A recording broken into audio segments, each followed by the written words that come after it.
Good evening, everyone. Valentine's Day. Now, let's start with high school hockey and a nice rivalry. Houghton Gremlins at Calumet. Let's go to the Coliseum. And yes, it's Cancer Awareness Night, so the Copper Kings are in pink jerseys. Josh Haryu will get the slap shot, and bang, top shelf. And Calumet has the early lead at 1-0. About 2 minutes remaining in the period. A little bit of a scrum there, and then all of a sudden we're going the other way. Ray Bryce, and he keeps his balance and puts that one in the far corner. That tied the game at 1 after 1 period. Brendan Jocks had a couple of goals for Calumet, and the Copper Kings go on to take this one by the count of 5-2.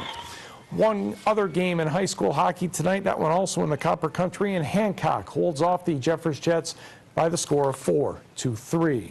Girls basketball, Sault Ste. Marie, real late arriving in Marquette. They misunderstood the schedule, but they're playing Marquette, and that's a basket by Alexa Jones off the pass from Rachel Cook. We're tied at 9 in the second quarter, I should say. Kylie Fitzpatrick to Rachel Cook. Nice drive down the lane, gets the bounce. Marquette, though, has the advantage at 12-11. For the Redettes, ball bounces around. Leanna Storm finally gets control on the steal. She lays it up and in, and Marquette's lead is now 3. Blue Devils, I don't know, how do you describe this? Kylie Fitzpatrick lost her balance, and she tried to pass it to a teammate. That didn't work. That leads to an easy Alyssa Lindbergh layup. Marquette's up 16-13. Then Hunter Vitola will knock down the triple. Marquette had 4 in double figures, leading by 10 at the half and going on to win 69-37. On the girls' scoreboard, Battle of Delta County goes to Gladstone, at least in the big school, 68-56 over Escanaba. Hurley in a makeup game has no trouble with Wakefield-Marenisco. Negaunee, 9 better than Gwinn, 49-40. Ashley Vaughn led Manistee in scoring, but Westwood gets the victory, 61-43. St. Ignace downs Brimley, 68-39, and Cedarville comes out on top in a scrap with Pickford, 37-25. Let's go to boys basketball. Gladstone at Negaunee. First quarter action here. Blake Ballard, nice bounce pass to Jared Voxen, and he gives the Braves a 2-0 lead with that shot. Right back at you, Tyler Jandren will look ahead, and all of a sudden one of those no-look passes to Tyler Beaumont. He puts it in to tie the contest at 2. Next, Tanner Uren to Andrew Katona for the layup, and the Miners have a 4-2 lead. Next for the Braves, Ballard to Cody Frazier, yes. Mike Cretons led all scores with 24, but Negaunee had 23 from Tyler Jandren and 20 from Tanner Uren, and it's a Negaunee victory, 76-60, thanks to a 16-4 run late in the contest. On the scoreboard, well, I don't know who the king of Dickinson County is when it comes to boys basketball now, but I can tell you that Kingsford has defeated Iron Mountain twice. Flibbers win tonight 52-45. Jeffrey John Gregory with 25 points for the Flibbers.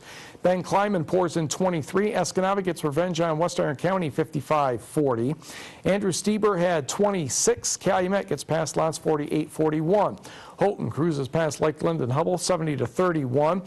Baraga is a dozen better than Dollar Bay 54-42. Ontonagon with the lead now in the Copper Country Conference, defeating Chassell 44-37. Dylan Gordon had 26 for Ewen-Trout Creek. He's over the 1,000-point mark for his career. The Panthers go over the 100-point mark, defeating Wakefield-Marenisco 102-60. Eric Lane had 25 for the Cardinals.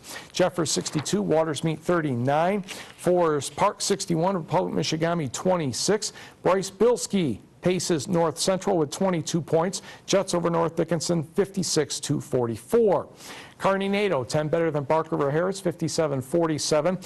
Another somewhat average night for Brett Branstrom on Mid-Peninsula, 23 points, 12 rebounds, only 6 blocks. Come on, Brett.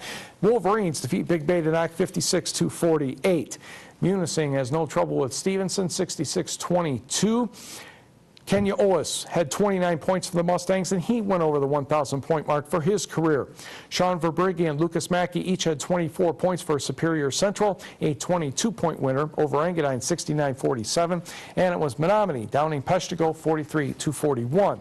In the NBA, Pistons rally in the fourth quarter but fall short to San Antonio 99-95. Ben Wallace sets the record for playing in his 1,055th game. That is the most for a player who was not drafted, including, by the way, Wallace actually had a three-point basket in the contest. I might have to show that one tomorrow.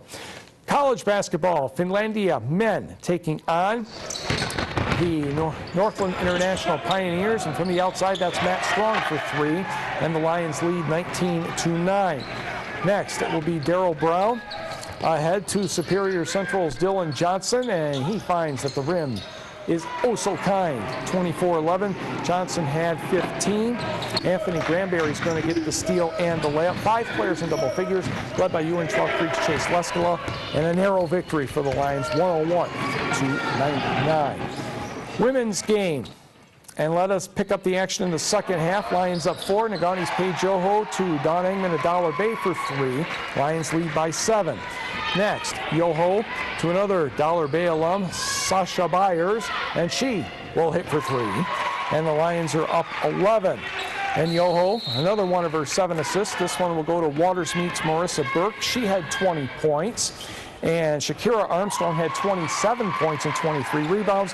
The win for the Lions, 83-68. And in boxing tonight, Greg, Michaela Mayer lost to Queen Underwood, 27-20. Again, this is a double elimination event at the trial, so she's not done yet. She has some work to do. All right, thanks, Mike.